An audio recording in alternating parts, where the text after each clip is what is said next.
Bonjour et bienvenue sur Charging Station pour un nouveau premier trajet, un format que vous appréciez. Ce sont mes premiers kilomètres ou dizaines de kilomètres au volant des voitures que j'essaie ensuite pendant une semaine pour vous proposer en fin de semaine le grand essai électrisant avec tous les détails, tous les chiffres et puis mes impressions après une semaine au volant des voitures que j'essaye pour vous sur Charging Station. Alors le premier trajet parfois c'est un premier trajet dans une voiture qu'on connaît déjà. C'était le cas dernièrement avec le Tesla Model Y dans sa nouvelle version, mais la voiture on la connaît déjà un petit peu. Là, celle qui est derrière moi, c'est une marque qu'on ne connaît pas, Hongqi. C'est un modèle forcément du coup qu'on ne connaît pas non plus, le EHS9. C'est donc une voiture qu'on découvre totalement. C'est une grande découverte sur Charging Station. Le Hongqi EHS9, ça fait un moment que je vous en parle sur la chaîne, dans mes essais. Et cette fois-ci, ça y est, je vais en prendre le volant pendant une semaine.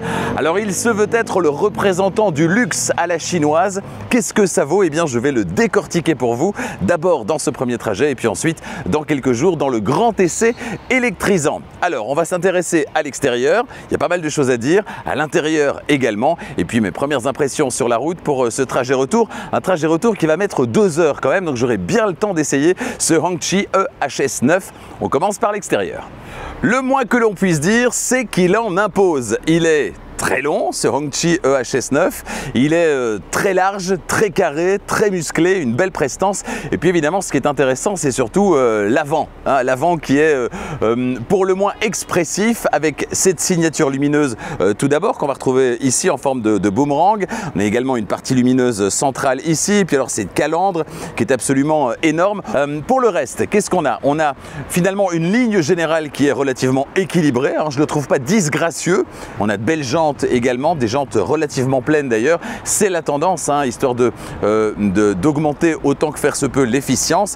Et puis ces petites barres ici qui ne sont pas là de manière anodine, parce que quand la voiture est en charge, eh bien les barres s'allument les unes après les autres, histoire de montrer où en est le niveau de charge. Alors je dirais que l'arrière par contre, il paraît presque basique. Quand on voit l'avant qui est tellement musclé, l'arrière il paraît presque normal finalement sur ce EHS9. Et puisqu'on est à l'arrière, alors en général je ne le fais pas sur les premiers trajets, mais ici comme c'est un véhicule qui est un peu hors norme, eh bien on va ouvrir le coffre. Alors ça se passe ici. Il y a 2 configurations qui sont disponibles. En entrée de gamme, on a une version 7 places, c'est-à-dire qu'on n'a pas 2 fauteuils ici individuels, mais bien une banquette de manière assez classique. Voilà, on va pouvoir faire remonter notamment ici, si on le souhaite, le dossier du côté gauche et ainsi de suite du côté droit. Et puis alors, à la deuxième rangée, on remarque au passage les poignées qui sont rétractables, histoire de limiter les dégâts en matière d'efficience. Alors ici donc sur cette version 6 places, on a 2 beaux fauteuils sur la deuxième rangée et ça c'est vraiment confortable. On est vraiment dans du luxe. Regardez, comme sur une Mercedes classe S, on a ces petits surcoussins ici qui sont du plus bel effet. Tout est de série, tout est proposé de série. C'est ce qui va faire entre autres la différence par rapport à d'autres marques et certainement sur le premium allemand où là tout est en option ou presque. Alors je vais déjà m'installer un petit peu ici à l'arrière et je peux reculer le siège pour m'octroyer plus de place ici à la deuxième rangée, et donc forcément il y en aura beaucoup moins à l'arrière pour la troisième rangée, mais là si je n'ai personne à l'arrière, je ne dois pas faire de compromis, et dans ce cas là vous voyez que j'ai une place qui est royale au deuxième rang. C'est plutôt pas mal. Allez, je m'installe au volant. Alors, inutile de vous dire qu'on est vraiment très bien installé dans ces sièges qui sont réglables électriquement, qui sont chauffants, ventilés, massants également. Tout ça va se faire dans les menus qu'on va retrouver ici. On a un écran qui est vraiment dédié à tout ce qui est chauffage, climatisation, mais pas que. L'ouverture du coffre, ça va se passer ici. Les caméras, ça va se passer ici. Les assistants, notamment en descente, etc., ça va se passer ici. Ici, un écran pour le passager qui peut raccorder son téléphone directement à cet écran et regarder un petit film pendant la conduite. Alors au centre on a ici de manière assez classique l'écran d'infodivertissement, voilà, qui a l'air de plutôt bien réagir, et puis l'écran instrument ici devant le conducteur. On n'a pas d'affichage tête haute ici, par contre regardez cet énorme capot devant, c'est assez impressionnant pour ne pas dire intimidant. Moi ce que je trouve bien chicos, c'est cette partie ici Je ne sais pas ce que vous en pensez, mais cette partie-là et ce levier de vitesse, je trouve ça plutôt pas mal. Qu'est-ce que vous en pensez? Est-ce qu'il en jette ce Hongqi EHS9 ou est-ce que vous le trouvez peut-être son intérieur peut-être un peu too much, hein? Peut-être qu'il en fait un peu trop. Dites-moi ce que vous en pensez, comment vous le trouvez ce EHS9.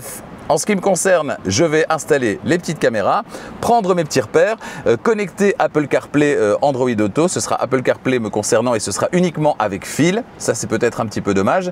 Et puis, on se retrouve du coup dans un instant. Voilà, je suis prêt pour le départ à bord de ce Hongqi EHS9, prêt pour mon premier trajet, qui sera un long trajet aujourd'hui, 121 km précisément, 121 km à bord de ce Hongqi EHS9, avec pas mal d'embouteillages, hein, j'en ai pour 2 heures de route, donc autant vous dire que j'aurai bien l'occasion de le tester. Concernant la position de conduite, rien à dire, j'ai trouvé complètement mes marques avec évidemment ce volant électrique, avec le siège électrique. Le siège, il est également ventilé et il fait très très chaud aujourd'hui, il fait 30 degrés et donc j'ai activé le siège ventilé plutôt que d'envoyer la soufflerie à fond, histoire de préserver mes oreilles et les vôtres également. J'ai connecté donc Apple CarPlay avec fil. Mon téléphone se trouve ici dans la coudoir et donc on a ce bel écran central qui diffuse Apple CarPlay en grand. Pour le reste, j'ai un petit peu navigué dans les menus, j'ai remis le totaliseur à 0 très facilement. Il n'y a pas de français pour l'instant, hein, c'est de l'anglais, je le disais. Donc voilà, je l'ai mis en anglais, pas de souci. Alors je trouve peut-être que les écrans, et notamment celui-ci, n'est pas assez lumineux. Voilà, peut-on augmenter la luminosité? Peut-être également. Il y a un petit menu ici. Ah ben voilà, il y a un petit menu ici. Brightness, il est sur auto et il est presque à fond. Ouais, voilà.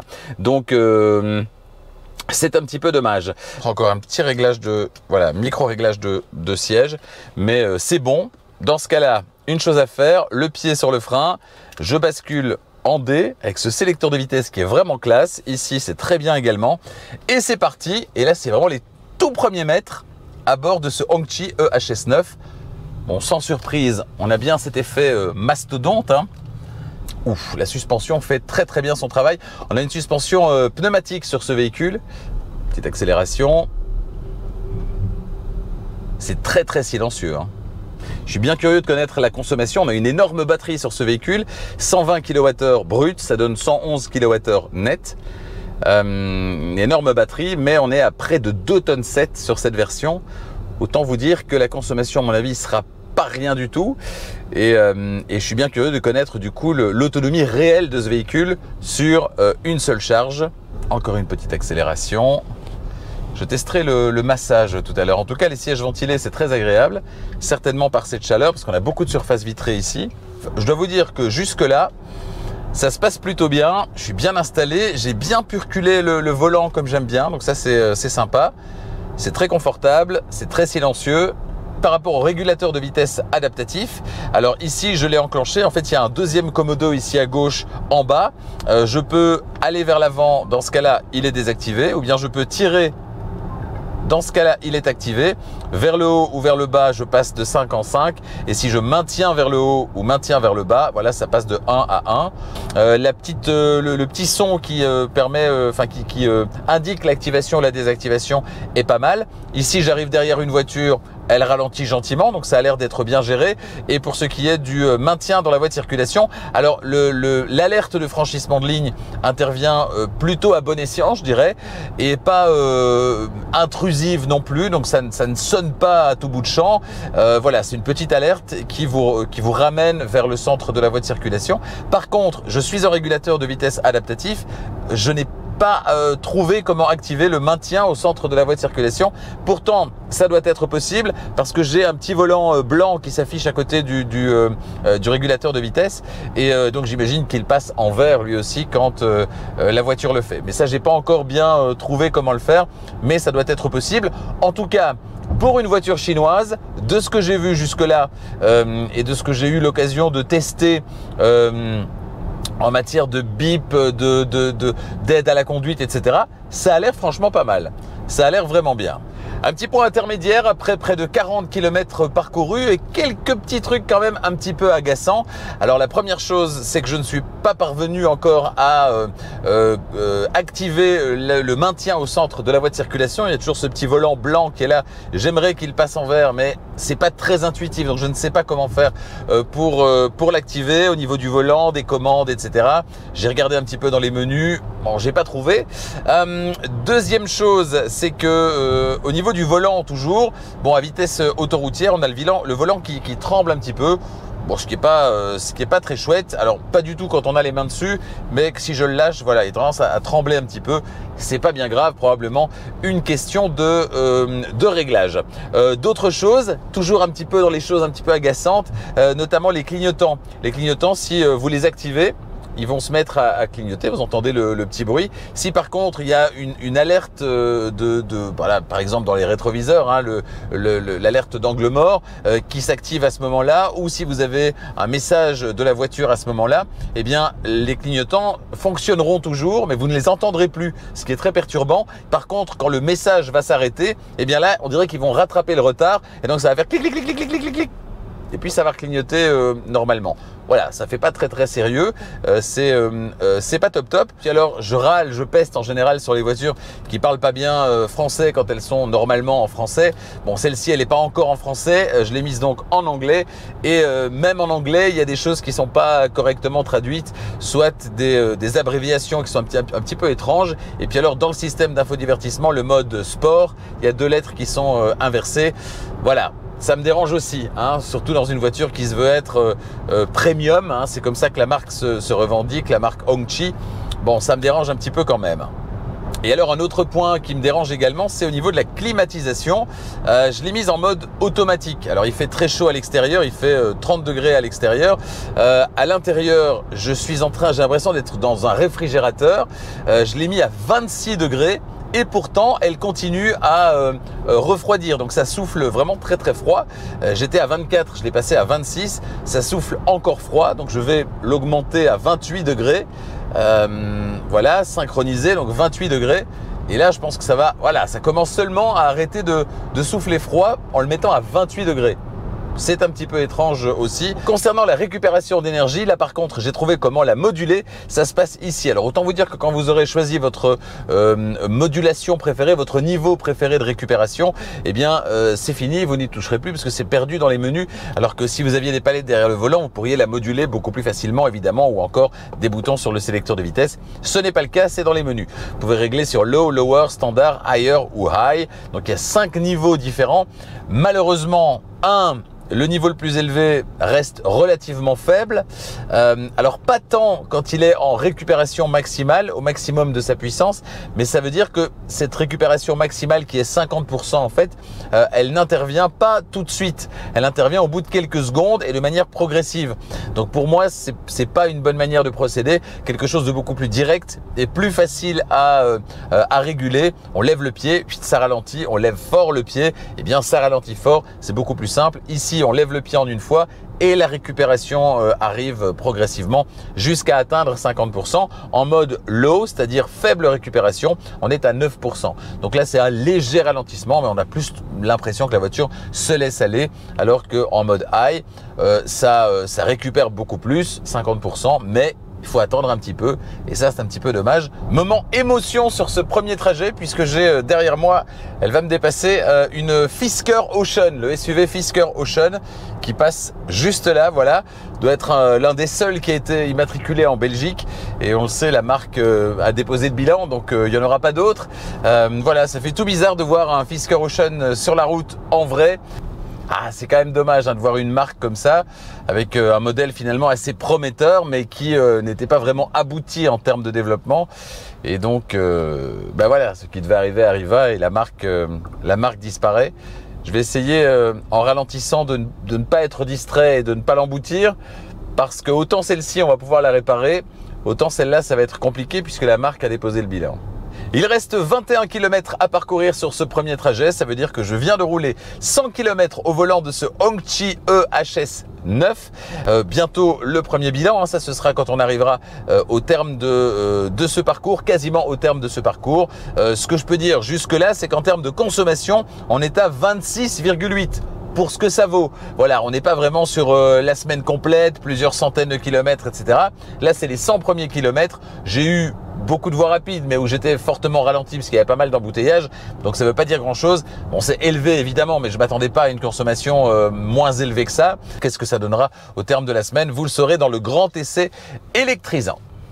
Et bien voilà, me voici quasiment au terme de ce premier trajet à bord de ce Hongqi EHS 9. Alors, les points positifs, c'est d'abord l'espace. Il y a vraiment beaucoup de place dans ce EHS 9 et c'est un petit peu normal, il est très grand. L'espace, la qualité de la présentation intérieure, franchement, il n'y a rien qui cuine. Tout semble bien construit, tout est à sa place. Alors bon, on peut ergoter sur le côté un petit peu kitsch peut-être de cette présentation-ci, mais qui est optionnel. Donc vous pourrez avoir quelque chose de plus classique si vous le souhaitez.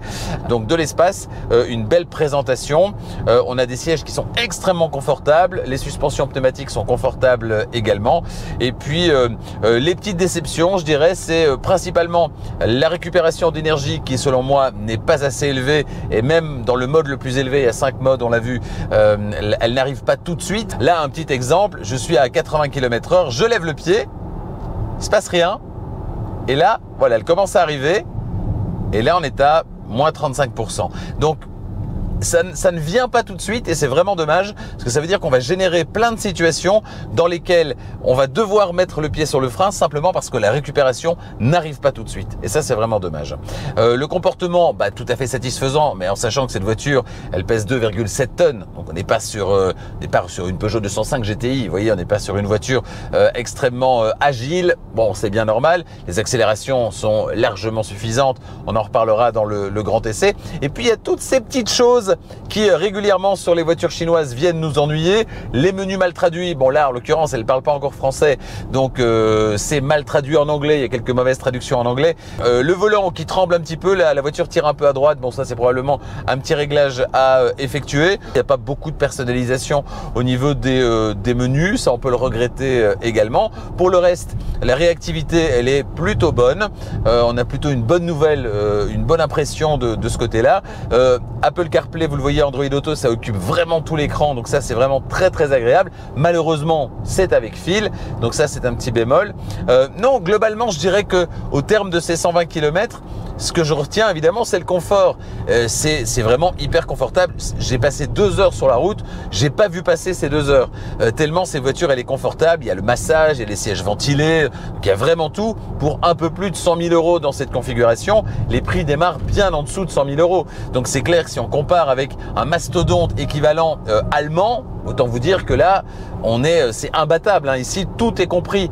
Les seules options, c'est la couleur de cet intérieur, la peinture que vous choisirez éventuellement, et puis, chose assez étrange, le frunk. Il n'y a pas de frunk dans cette voiture, parce qu'il est en option, c'est 500 € à peu près, et ça, je trouve ça assez énorme sur une voiture à 100 000 € de pas mettre le frunk d'office et de le facturer 500 € en supplément, et dans cette voiture d'essai, en plus, il n'y est pas, donc je peux même pas vous le montrer, c'est un petit peu dommage. Voilà, pour tout le reste, eh bien, je vais passer une semaine au volant de cette voiture et je vous livrerai mes conclusions les plus transparentes possibles, hein, comme à chaque fois, au terme de cette semaine d'essai, c'est-à-dire dans une semaine, dans quelques jours maintenant, vous aurez accès à ce grand essai électrisant de ce mastodonte pour le moins original, hein. Je peux vous dire que sur la route, il y a eu pas mal d'embouteillages, donc pas mal de personnes qui, en me dépassant très lentement, eh bien, ont regardé ce véhicule en se disant mais qu'est-ce que c'est que ça? C'est vraiment un ovni sur la route, c'est le moins que l'on puisse dire. Allez, un dernier petit point sur la consommation, 26,3, ça veut dire qu'on pourra parcourir 400 km réels grâce à l'énorme batterie, pas grâce à l'efficience qui, sur un véhicule de 2,7 tonnes, forcément on peut pas faire des miracles. Voilà, et en plus avec ce profil de boîte à chaussures. Merci d'être fidèle à Charging Station comme vous l'êtes très régulièrement, et ça me fait vraiment bien plaisir.